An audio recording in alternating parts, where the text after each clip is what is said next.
Organic product இண்டஸ்ட்ரியில் ஒரு ஆண்டர்பிரினரா உங்களோட ஜேர்னியை பற்றி எங்களுக்கு கொஞ்சம் சொல்ல முடியுமா மேடம்?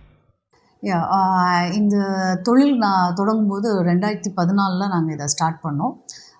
ஸ்டார்ட் பண்ணும்போது நானும் என் ஹஸ்பண்டும் என் ஹஸ்பண்ட் வந்து ஒரு மெக்கானிக்கல் இன்ஜினியரிங்காக இருந்தார். ஸோ அவருக்கு தனி பிஸ்னஸ் இருக்குது. பட் என்னோட படிப்பு முடித்ததுக்கப்புறம் சரி இதில் இருந்துட்டு நம்ம ஏதாவது ஒரு ப்ராடக்டை நியூட்ராசூட்டிக்கல் பேஸ்ட் ப்ராடக்டில் நம்ம கொண்டு வரணும்னு சொல்லி தான் இதை ஸ்டார்ட் பண்ணது. ஸோ அந்த டைமில் வந்துட்டு ரொம்ப சின்ன அளவில் நம்மளோட ப்ராடக்ட்ஸ்லேருந்து ஒரு ப்ராடக்ட்லேருந்து ஸ்டார்ட் பண்ணது தான்.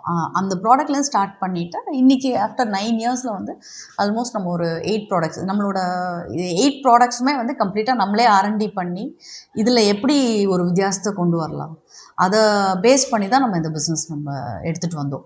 ஸோ அதில் நம்ம இன்றைக்கி வந்து ஸ்டார்டிங்கில் கொஞ்சம் இஷ்யூஸ் நிறைய டிஃபிகல்ட்டிஸ் இருந்தால் கூட இன்றைக்கி வந்து நமக்கு இவ்வளோ தூரம் இந்த ஜேர்னி வந்து ஈஸியாக இருக்குன்னா அன்றைக்கி போட்ட அந்த ஒரு ப்ராடக்டோட ஸ்கில்ஸ் தான் நம்மளை இவ்வளோ தூரம்